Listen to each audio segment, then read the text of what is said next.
Assalamualaikum warahmatullahi wabarakatuh. Perkenalkan, nama saya Merliza Apriani, NIM 20250014, Prodi S1 Kebidanan Reguler semester 7. Di sini saya akan menjawab pertanyaan dan mengapa saya memilih jawaban tersebut. Pertanyaan pertama, seorang remaja perempuan berumur 13 tahun datang ke BPM bersama ibunya dengan keluhan bagian vagina terasa panas dan gatal. Hasil anamnesis, menstruasi rutin, mengganti celana dalam sekali dalam sehari, sering mengalami keputihan berwarna kuning kehijauan, dan berbau tidak sedap. Hasil pemeriksaan, tekanan darah 110/70, nadi 86 kali per menit, suhu 37 derajat Celcius, tinggi badan 145 cm, dan berat badan 50 km. Pembesaran payudara normal, palpasi abdomen tidak ditemukan massa, infeksi vulva dan vagina tampak lubang vagina dengan himen kebiruan dan menonjol keluar. Asuhan apakah yang paling tepat dilakukan pada kasus tersebut? A. Memberikan edukasi personal hygiene. B. Memberikan edukasi gizi. C. Memberikan suplemen penambah darah. D. Melakukan pap smear. E. Melakukan rujukan untuk pemeriksaan penunjang. Jawabannya adalah E. Melakukan rujukan untuk pemeriksaan penunjang. Karena keputihan adalah cairan dan sel yang keluar dari vagina. Keluarnya keputihan biasanya dipengaruhi oleh siklus menstruasi. Vagina terasa panas dan gatal, serta keputihan yang berwarna atau berbau tidak sedap adalah hal yang tidak normal. Hal tersebut dapat dirujuk pada sebuah infeksi daerah vagina akibat jamur atau bakteri, sehingga diperlukan pemeriksaan lebih lanjut. Selanjutnya, pertanyaan nomor 2. Seorang remaja perempuan umur 17 tahun datang ke BPM dengan keluhan nyeri perut bagian bawah dan pendarahan yang tidak kunjung berhenti. Hasil anamnesis merupakan korban pemerkosaan dan mengalami kehamilan yang tidak diinginkan. Remaja tersebut telah mendapatkan akses aborsi 2 hari yang lalu. Namun, hari ini keluar darah sedang bercampur sedikit gumpalan dari kemaluan sejak 2 jam yang lalu. Hasil pemeriksaan, keadaan umum baik, tekanan darah 110/70, nadi 84 kali per menit, ada kontraksi uterus, nyeri tekan pada abdomen bagian bawah, hasil in speculo tampak serviks membuka dan terlihat jaringan pada serviks. Pertanyaannya, apakah masalah potensial yang paling mungkin pada kasus tersebut? A. Abortus imminens. B. Abortus incomplete. C. Abortus incipient. D. Abortus provocatus. E. Molahidatidosa. Jawabannya adalah B. Abortus incomplete. Karena pada kasus tersebut merupakan kasus abortus incomplete, yaitu jaringan janin yang telah mati tidak keluar sepenuhnya dari rahim dan menyebabkan pendarahan terus berlanjut. Abortus ditandai adanya hasil pemeriksaan keluarnya darah sedang dari kemaluan, adanya kontraksi uterus, nyeri abdomen bagian bawah. Selanjutnya, soal nomor 3, Nyonya N umur 25 tahun dan Tuan A umur 29 tahun adalah sepasang suami istri yang datang ke PMB untuk berkonsultasi mengenai persiapan kehamilan. Hasil anamnesis, suami riwayat penggunaan narkoba suntik. Hasil pemeriksaan 1 bulan yang lalu, pasangan suami istri terkena HIV+. Hasil pemeriksaan, tekanan darah 120/70, nadi 86 kali per menit, suhu 36,7 derajat Celcius. Rencana asuhan apakah yang paling tepat pada kasus tersebut? A. Pemberian asam folat. B. Konseling pencegahan penularan dari ibu ke anak. C. Konseling penggunaan alat kontrasepsi. D. Konseling persiapan nutrisi kehamilan. E. Pemberian tablet FE. Jawabannya adalah B. Konseling pencegahan penularan dari ibu ke anak. Karena pasangan suami istri yang terdiagnosa HIV dapat tetap mempersiapkan kehamilan dengan memperhatikan pencegahan penularan dari ibu ke anak. Bidan diharapkan mampu memberikan konseling yang tepat mengenai perencanaan kehamilan dan pencegahan penularan dari ibu ke anak.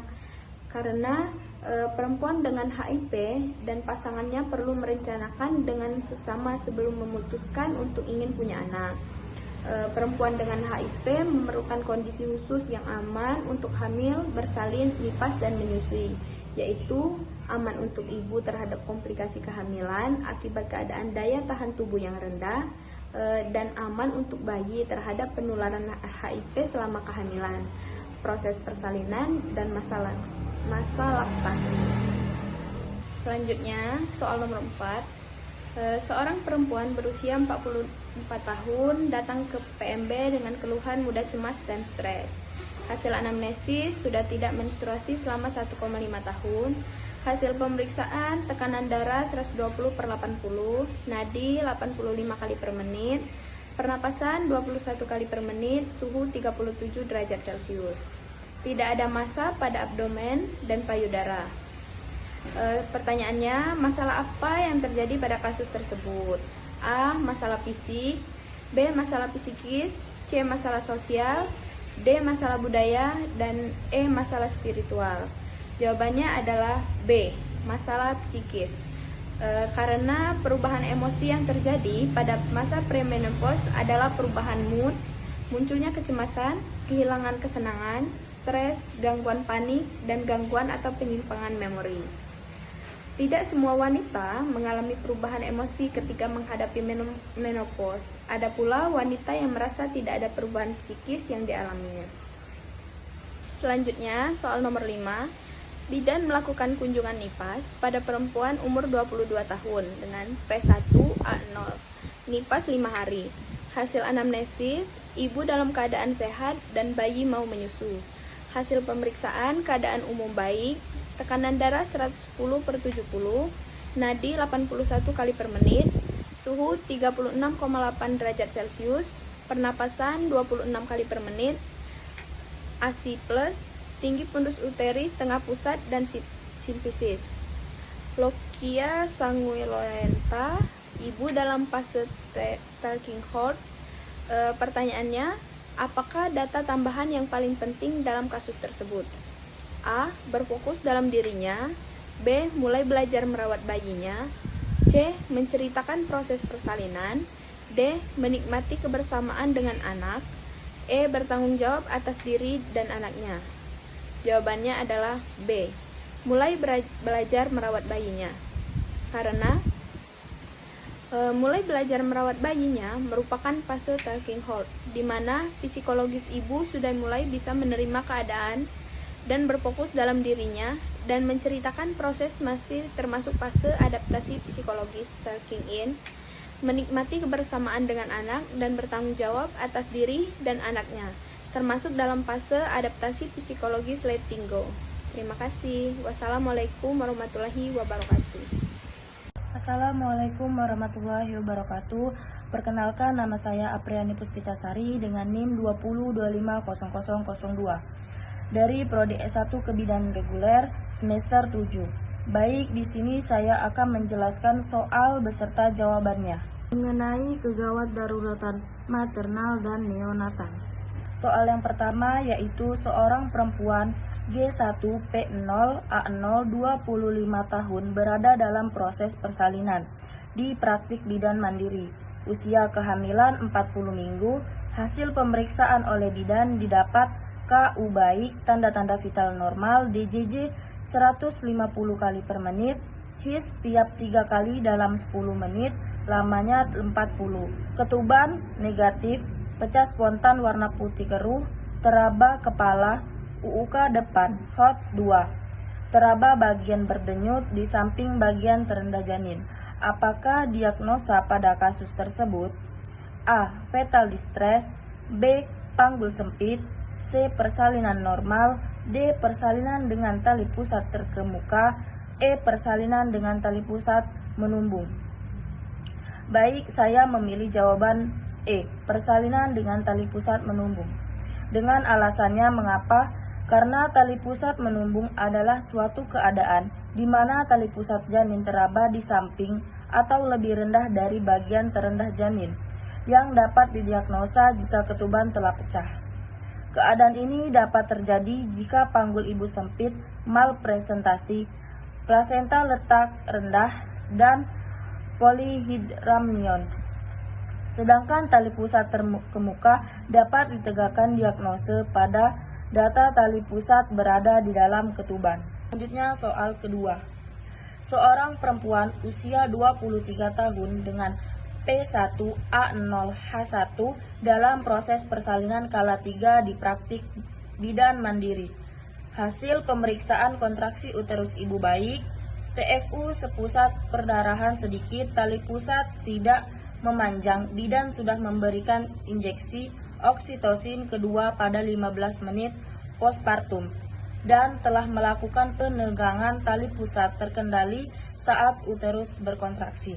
15 menit setelah pemberian oksitosin kedua, plasenta belum juga lahir. Keadaan bayi baik. Apa diagnosa pada kasus tersebut? A. Solusio placenta.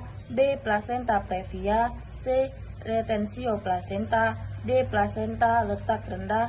E. Placenta turiata. Baik, saya memilih jawaban C. Retensio placenta. Alasannya mengapa? Karena plasenta yang tidak segera lahir dalam waktu 30 menit setelah bayi lahir merupakan keadaan patologis yang disebut dengan retensio placenta. Retensio placenta terbagi atas beberapa jenis, yaitu placenta adhesive, akreta, inrecta, percreta, dan incarcerata. Retensio placenta dapat terjadi pada keadaan atonia uteri dan implantasi plasenta yang terlalu kuat. Baik, soal yang ketiga yaitu seorang perempuan usia 25 tahun dengan P1A0H1 berada dalam proses persalinan kala 4 di praktik bidan mandiri dengan KU baik, konjungtiva tidak anemis, tekanan darah 120/90, N80 kali per menit, P22 kali per menit, suhu 36,7 Celcius.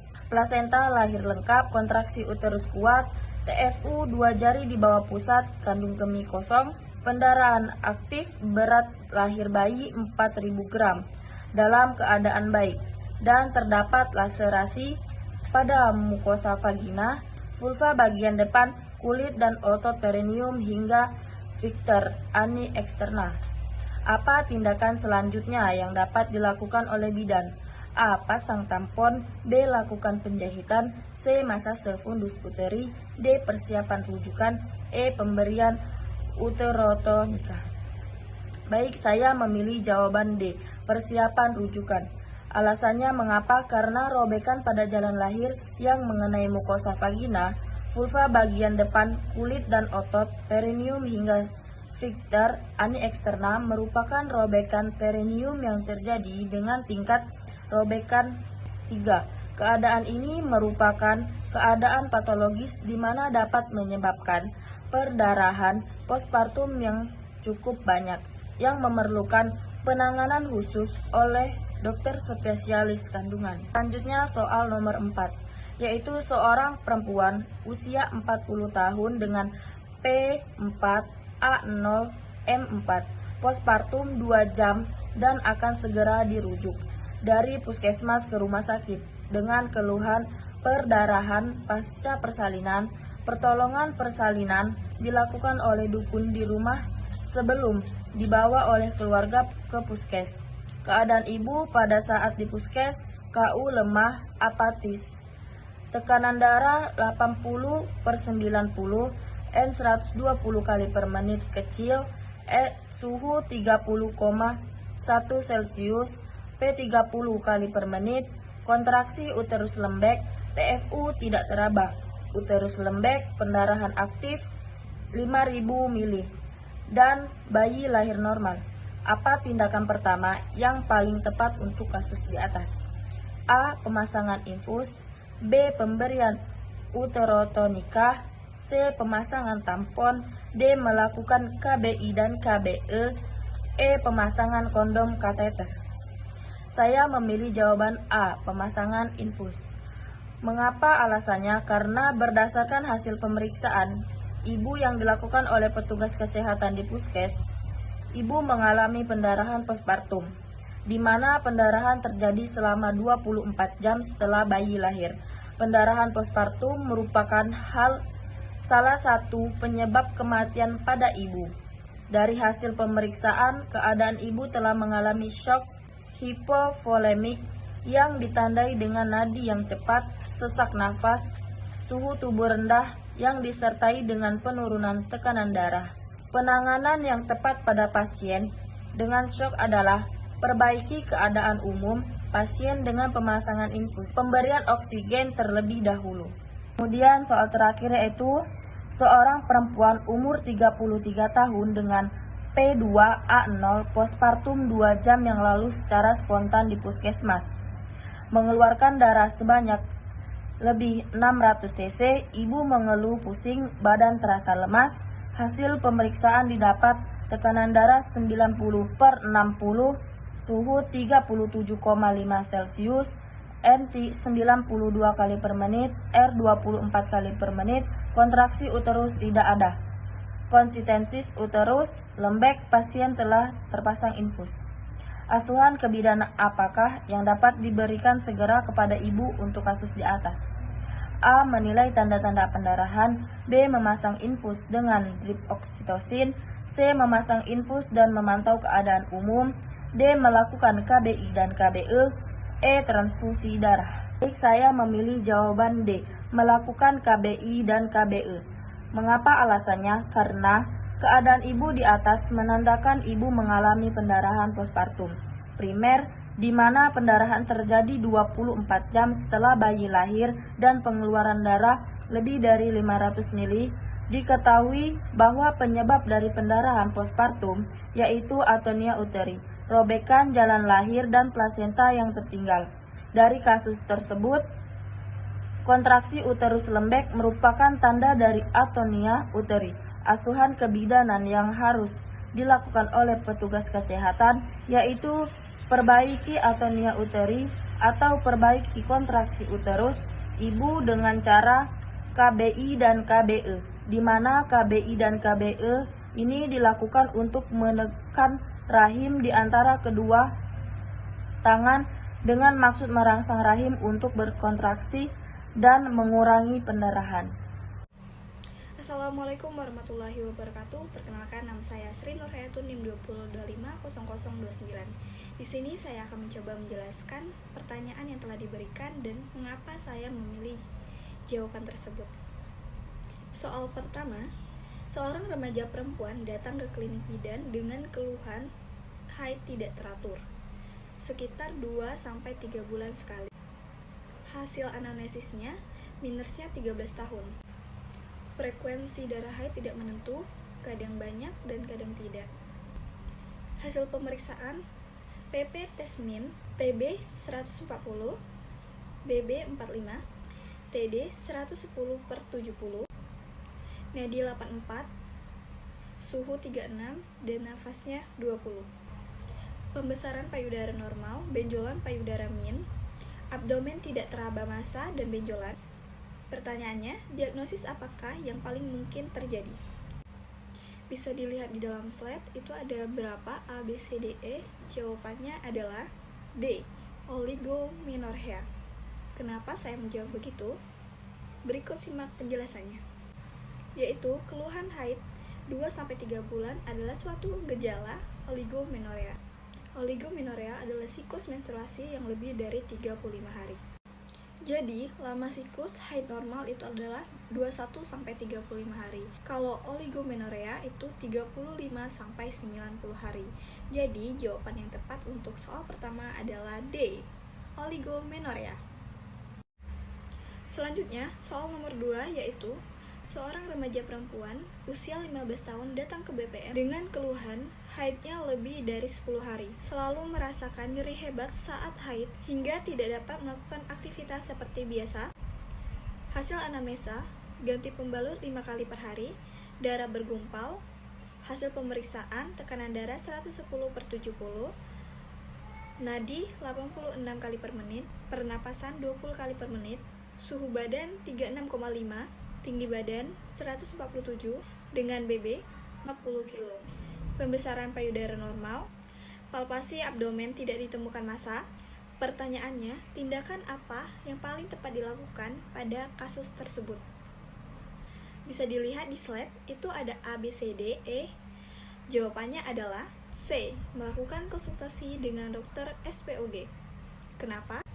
Jadi, aspek kewenangan bidan adalah promosi, prevensi, dan deteksi dini pada kesehatan reproduksi. Karena tadi keluhannya lama menstruasinya lebih dari 10 hari, itu melebihi rentang menstruasi normal, yaitu 2-7 hari. Disertai dengan nyeri hebat saat menstruasi sehingga tidak bisa melakukan aktivitas seperti biasa, menunjukkan ada kondisi yang memerlukan pemeriksaan lanjut. Selanjutnya, soal nomor 3, seorang perempuan umur 25 tahun G1P0A0 dengan usia kehamilan 38 minggu, kala 2 di BPM, dengan keluhan ingin menerat. Hasil anamnesisnya ingin BAB, hasil pemeriksaannya tekanan darah 120/80, suhu 36, nadi 90 kali per menit, pernapasan 20 kali per menit. Dengan TFU 34 cm, DJJ 144 kali per menit, kontraksi 4 kali dalam 10 menit, lamanya 45 detik. Pembukaan lengkap, ketuban plus, UUK kiri depan. Pertanyaannya, tindakan apa yang paling tepat pada kasus tersebut? Bisa dilihat di slide, ada pilihan A, B, C, D, E. Jawabannya adalah C, melakukan amniotomi. Karena amniotomi merupakan suatu tindakan memecahkan air ketuban. Pada saat pembukaan sudah lengkap, amniotomi dilakukan dengan cara memecahkan ketuban dari bagian bawah maupun di bagian belakang. Dengan suatu alat khusus, amniotomi dilakukan jika ketuban belum pecah. Selanjutnya, soal nomor 4. Nyonya S, usia 25 tahun, G1P0A0, usia kehamilan 26 minggu, datang ke BPM untuk memeriksakan kehamilannya. Hasil pemeriksaan tekanan darah 150/90. Nadi 80 kali per menit, pernapasan 22 kali per menit, suhu 36 derajat Celcius, protein urin negatif. Hasil anamnesa Nyonya S tidak memiliki riwayat penyakit hipertensi sebelum hamil. Pertanyaannya, apakah diagnosa yang paling tepat? Bisa dilihat di slide, ada A, B, C, D, E. Jawabannya adalah C, hipertensi gestasional. Karena hipertensi gestasional adalah hipertensi tanpa protein urin yang timbul setelah kehamilan 20 minggu dan menghilang setelah persalinan. Selanjutnya, soal nomor 5. Nyonya S, usia 25 tahun, G1P0A0, dengan usia kehamilan 30 minggu, datang ke BPM untuk memeriksakan kehamilannya. Hasil anamnesa, Nyonya S tidak memiliki hipertensi sebelum kehamilan.